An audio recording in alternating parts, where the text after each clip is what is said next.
반갑습니다. 북포항교회 전성채 형제입니다. 오늘 말씀의 주제는 부활의 능력을 본 마리아입니다. 부제목을 붙인다면 행복한 그리스도인의 조건이라 할 수 있겠습니다.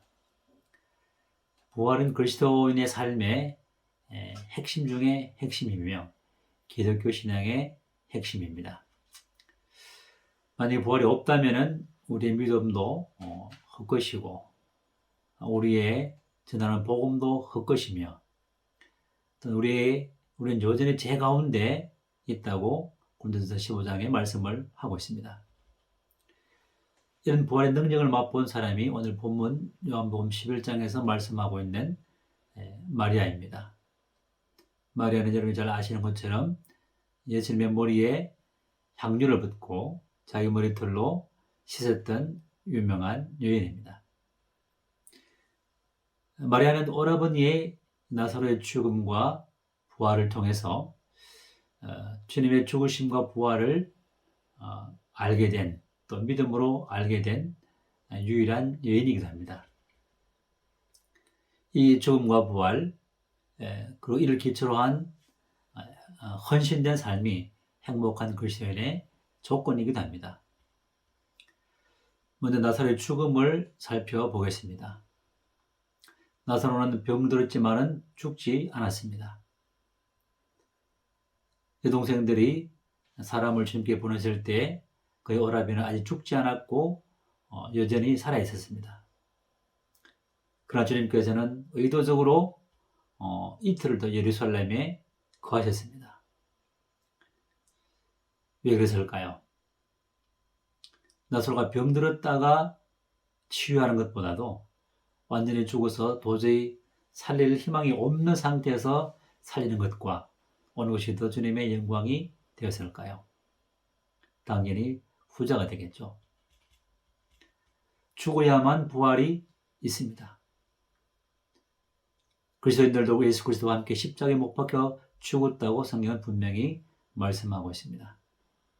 여러분이 잘 알고 있는 로마서 6장 2절에 보게 되면은 죄에 대해 죽은 우리가 어떻게 그 가운데 더 살리오라고 기록하고 있습니다. 죄에 대해서 죽었다고 말씀하고 있습니다. 또한 예서 3절에는 무리 그리스도 예수와 합하여 세례를 받은 우리는 그의 죽으심과 합하여 세례를 받았다고 선언하고 있습니다. 그리스도인들은 주님과 합하여서 죽었다고 했습니다.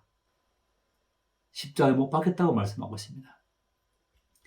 또 로마서 6장 6절에는 우리가 알거니와 우리 옛사람이 예수와 함께 십자가에 못 박혔다라고 바울이 분명하게 선언을 하고 있습니다. 무엇보다도 여러분이 잘 알고 있는 갈라디아서 2장 20절 내가 그리스도와 함께 십자가에 못 박혔나니 라고 선언을 하고 있습니다. 그렇습니다. 나사로의 죽음처럼 우리도 그리스도와 함께 연합하여 십자가에 못 박혀 죽었습니다.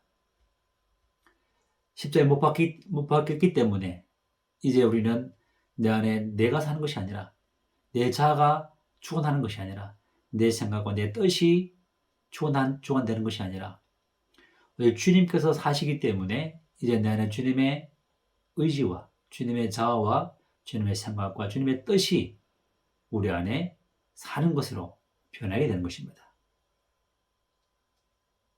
더 이상 나의 옛 자아, 나의 옛 육신, 또 육신으로 말미암아 우리를 정죄하는 율법에서 우리는 결코 이제 정죄될 수 없는 자유로운 이와 같은 그리스도인이 되었다는 것입니다. 왜냐하면 나는 주님과 함께 십자가에 못 박혀 죽었기 때문입니다.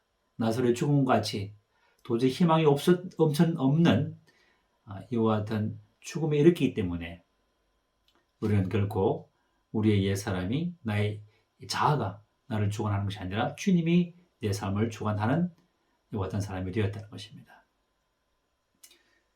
다음으로는 나사로의 부활을 살펴보겠습니다. 나사로는 이미 무덤에 있은 지 나흘이나 되었습니다. 다시 살아날 가망은 전혀 없었습니다. 그러나 주님께서는 마르다에게 나는 부활이요 생명이니라고 말씀하셨습니다. 주님은 부활이시며 생명이시며 영생이십니다. 죽은 자를 살리시며 무릇 살아서 주를 믿는 자는 영원히 죽지 아니하리라 라고 이제 마르다에게 말씀하셨습니다. 주님의 능력으로 나사로를 죽은 자 가운데서 살리셨습니다. 나사로의 이 부활은 죽은 자의 부활이 아니라 죽은 자들 가운데서의 부활입니다. 죽은 자의 부활은 이 마르다의 고백처럼 이 세상 마지막 끝날에 모든 사람들이 다시 살아나는 이와 같은 죽은 자의 부활, 마지막 날에 일어나는 이와 같은 부활을 의미합니다. 이것은 구약적인 부활 신앙입니다. 신약의 부활 신앙은 죽은 자들 가운데서의 부활이죠. 우리 주님께서는 죽은 자들 가운데서 부활하셨습니다. 우리 주님께서는 순간이동이 가능한 신령한 몸으로 변화되었습니다. 영은 살과 뼈가 없지만은 우리 주님은 살과 뼈가 있는 영광스러운 몸으로 부활하셔서 제자들 앞에서 음식을 먹으시고 또 그들과 함께 이 땅에 사시면서 이 땅에 있으면서 부활 이후에 그들과 함께 삶을 함께 나눴던 영광스러운 부활의 몸을 가졌던 것입니다. 이런 주님의 부활은 통일하게 우리도 이와 같은 부활의 몸으로 함께 연합되었다는 것입니다. 로마서 6장 5절에 그의 죽으심과 같은 모양으로 연합한 자가 되었으며 또한 그의 부활과 같은 모양으로 연합한 자도 되리라 라고 선포하고 있습니다.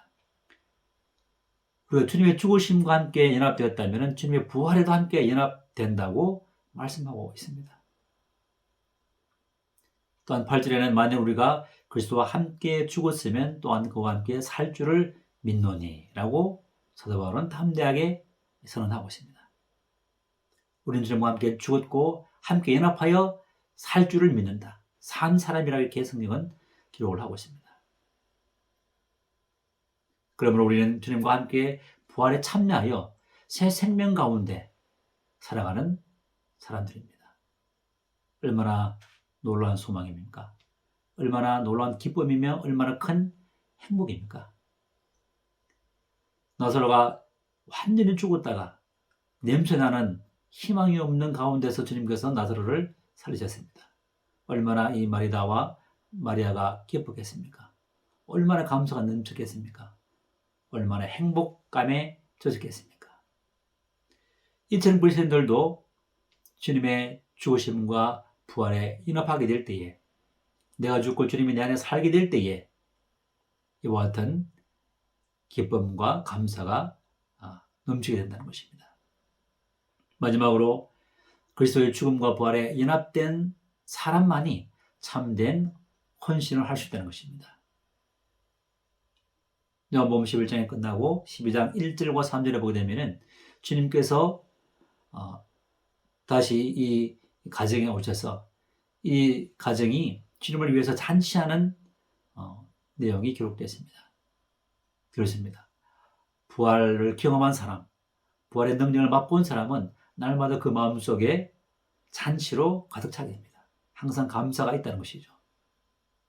그 잔치 자리에 이 마리아는 300데나리로 되는 그 300일치 연봉에 해당하는 값진 나드 향유를 주님의 발에 붓고 자기의 머리털로 씻었습니다. 온 향기가 그 집에 가득 찼습니다. 여자의 머리털은 무엇입니까? 여자의 영광을 상징하고 있다고 고린도전서 11장에 기록을 하고 있습니다. 이 마리아는 자기의 모든 영광을 버리고 오직 주님의 영광을 위해서 자신을 온전히 포기하고 그 모든 부끄러움을 개의치 아니하고 그의 물질의 전부를 자기 모든 자신을 주님 앞에 온전히 헌신을 했던 것입니다. 이처럼 오라버니의 죽음과 부활을 맛본 이 마리아, 그 마리아였기 때문에 이렇게 헌신할 수 있던 것입니다.